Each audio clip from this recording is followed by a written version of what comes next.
Ahora toca el turno de ver una pequeña conferencia de un gran educador, Sugata Mitra, que en la India hizo un experimento de poner unas computadoras en calles de lugares muy marginados y con ello logró demostrar cómo la curiosidad, la búsqueda de soluciones, el interés de las niñas y los niños por hacer útil lo que estaban viendo, hizo que aprendieran a utilizar esta herramienta sin tener ningún tipo de instrucción previa, lo cual nos habla de la importancia que tiene pues todo el saber natural de las niñas y los niños. Por eso la conferencia se llama una educación mínimamente invasiva.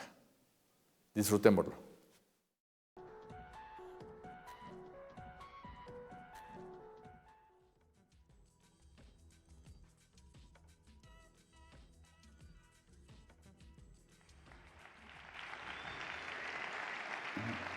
I wanted to talk about the future of learning. And as you know, the session is, what's the point of freedom? So when I saw that, I said, well, I mean, what am I going to say? Because what's the point of freedom is what schools are like right now anyway. Why do we need to change at all? Well, that's the story I'm going to try and tell you using a few examples. Firstly, we know what the problem is. We have just completed an age where people, millions of them, had to be prepared to do jobs that machines can do today. So in order to produce such people, like these, or these, or those, what do you need? Well, they have to be able to do the same thing over and over again for 8, 10, 12 hours a day. They have to be able to read and understand instructions and not ask questions. And most importantly, they must never, ever be creative. Can you imagine what will happen if there is a creative assembly line worker? You know, you don't want that. So in order to produce these people who can work like machines, we built a system. You're all familiar with that system. Schools were designed to produce identical people. Everybody must know the same things.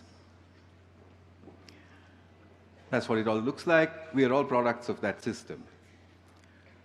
So what's wrong? Well, the problem is that schools solved all the problems of the age gone by. They were designed to do that, and they did an excellent job. They produced all those identical people who did the jobs that machines do today. So what are we going to do with them now? That's the problem I think we need to focus on. Because when it comes to your child is not going to grow up in a world where he or she will have to do the job that a machine can do. So what are we going to prepare those children for? I ran into all this through a set of experiments now many, many years ago, 15 years ago, where I exposed children to the internet in public spaces. Very simple experiment. I didn't have an objective, I didn't have a design. I just provided the internet in public spaces to start with in India and just watched to see what children would do. We saw from those experiments that groups of children can learn how to use a computer and to use the internet by themselves. In those days, that was a very important result. It was unknown. Today, everybody knows it. Anybody who has watched a 3-year-old with an iPad knows that children can teach themselves to use computers. What else could they do? If they can use computers and the internet by themselves, what would they do with it? Well, play games, paint maybe, music. But is there anything else? About 3 or 4 months down the line in this experiment, I discovered that what children start doing after about 4 or 5 months, if they're given public access, they start asking questions from the internet. And these questions relate to almost anything at all. Things that they do in school, things that they're curious about, and so on. The internet doesn't know that they are children. So the internet throws everything it has at them. The children don't know what they are supposed to read and what they're not supposed to read. So they read everything. 9-year-olds start to quote from the Harvard Business Review. So what does that mean? People then said, but they don't really understand, do they? And I thought, well, why don't we test it? And I did this entire series of experiments on trying to see that when children in groups, and groups are very important, when children in groups work with the internet and they find all sorts of strange and wonderful things, do they actually understand? It's too long a story to tell you what those results are. Most of it is published. And it seems to show that, yes, indeed, in a certain sense, they do understand what they're talking about.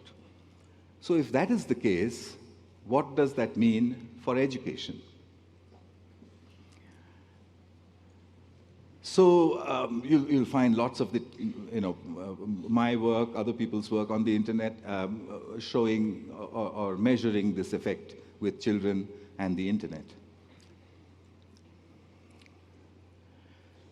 So now I've been a teacher all my life, so it's not very easy to write that statement, but somebody had to write it. It would look as though groups of unsupervised children can learn almost anything by themselves. Is there a limit? Well, possibly there is, but I haven't found it yet.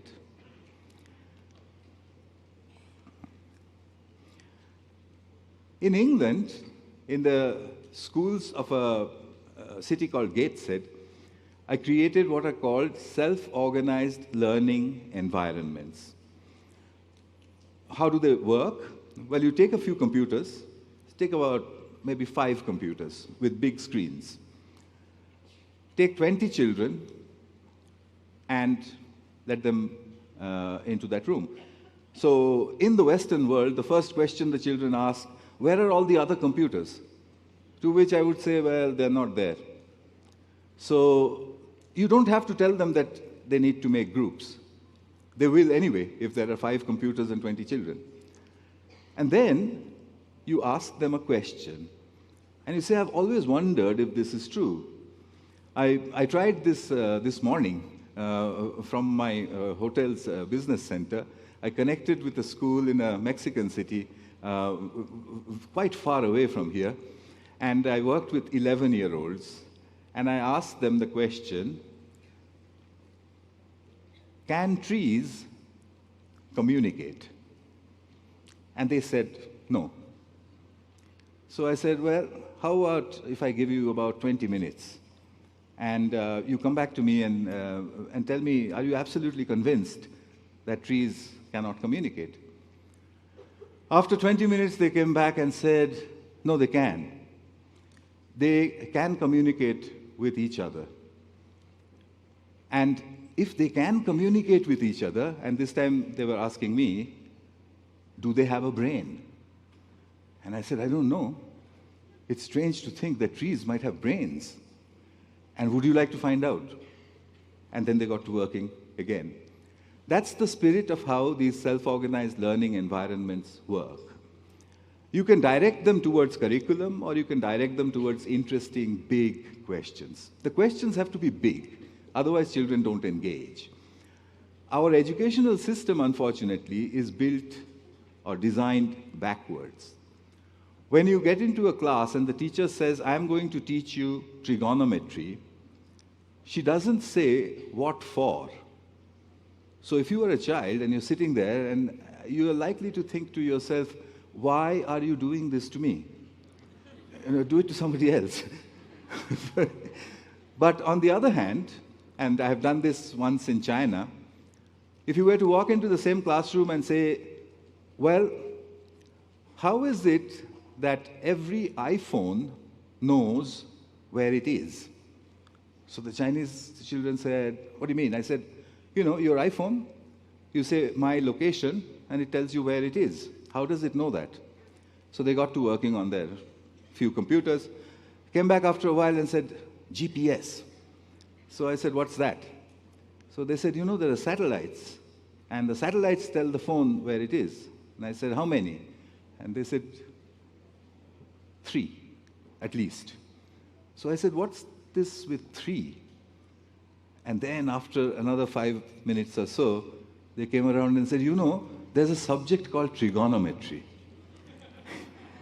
And so I'm holding my breath and saying, would you like to know how it does it? And they said, yes. That's what I mean.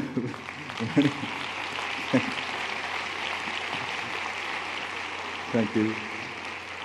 I know that's exactly the feeling I had when I saw that happen, and I realized that the system was backwards. We should have told them about the iPhones first before getting them down to the detail. So I discovered one other thing. What do you, the teacher, do while this self-organizing system is going on? Well, I found that you do very little while they're working, except to encourage them. So back in 2010, I put out an advertisement, an article in a newspaper saying, if you are a British grandmother, if you have broadband and a web camera, then can you give me 1 hour of your time every week for free? And I got hundreds. They're called Skype grannies, or the granny cloud. The granny cloud's job, like what I did this morning, is to set the question, set the ball rolling, and then every now and then say, fantastic, how on earth did you do that? And you don't have to put it on. Like this morning with your little Mexican 11-year-olds, I didn't have to put it on. When I heard them say trees communicate, probably from using their roots as the medium, what else can you say except to say, wow, fantastic. And that helps them. It speeds up the process. So soul is really easy to construct, and teachers are doing this sort of all over the world. Here's a little clip. I will cut it short because we don't have too much time. Lessons learned from his very first experiment in India with foldable computers, now being applied to schools in Gaeta. Stephen? The process is that you take a group of children, you ask them to make groups of 4. Each group of 4. Okay, I described that already to you. But there's a problem. The problem is none of this will work unless we change the examination system. At the heart of our schooling system is an assessment engine. And it looks a bit like this. This is a picture from 1920s. It's an office in 1920. The next picture is an examination hall. So can you not see what we are preparing our children for? For offices that used to exist 200 years ago. That system is driven by the exam. So I've been testing children with examinations that are different. What will happen if you allow the internet inside the examination? Well, in England, there was horror. One teacher said, what? They will answer everything. So I said, don't you want them to?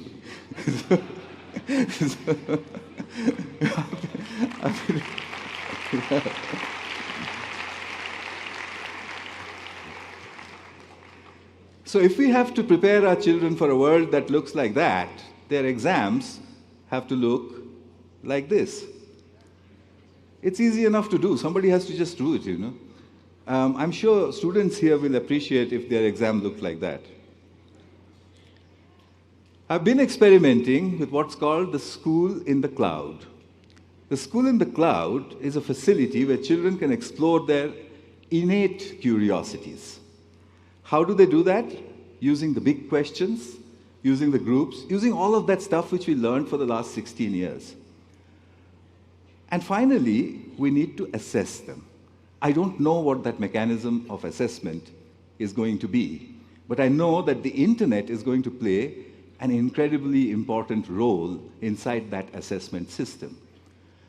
Why is the internet not inside school? It's because our education system is in denial. It wants to pretend that the internet does not exist. We have to change that. In that change will lie the future of learning. Thank you.